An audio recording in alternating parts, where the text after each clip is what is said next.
Hi hello good morning. Welcome back to my channel. Today క్లాస్లో మనం సంధి హిందీ గ్రామర్లో సంధి పార్ట్ గురించి డిస్కస్ చేసుకుందాం. అంటే ఫస్ట్ ఆఫ్ ఆల్ సంధి అంటే ఏంటి, ఈ సంధి అనేది ఏంటి అంటే యాక్చువల్గా మనకి ఇది హిందీ వర్డ్ కాదు, తెలుగు వర్డ్ కూడా కాదు, ఒక సాంస్క్రిట్ వర్డ్ అనమాట. సంధి అంటే ఏంటంటే ఏదైనా రెండింటిని కలిపేదాన్ని. అంటే ఫర్ ఎగ్జాంపుల్ మనం మెనీ టైమ్స్ న్యూస్లో వినే ఉంటాము. అంటే ఏంటి చూడండి, ఒక రెండు దేశాల మధ్యలో సంధి ఏర్పడింది అంటారు. అంటే ఏంటంటే సంధి ఏర్పడడం అంటే ఏంటి అంటే ఆ రెండు దేశాల మధ్యన ఒక అనుకూలమైన బాండింగ్ అనేది ఏర్పడింది అని చెప్పేసి చెప్పడం అనమాట. సో అంటే ఏంటి అంటే సంధి అంటే ఏంటి అంటే కలయిక. సంధి అంటే ఏంటంటే కలయిక.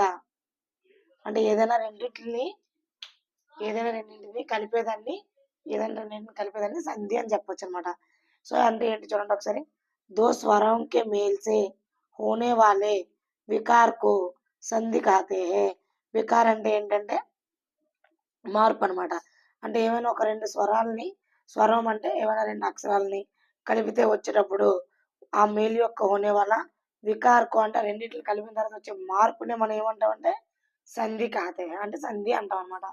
అంటే ఒక రెండు వర్డ్స్ని అంటే ఒకటే వర్డ్ ఆ రెండింటిని కలిపేటప్పుడు మనకి సంధి అని వస్తుంది. సింపుల్గా ఏంటంటే ప్లస్ సింబల్ యూజ్ చేస్తాం చూడండి ఒకసారి. రామాలయ్ ది రెండింటిని కలిపితే కానీ రాలేదనమాట.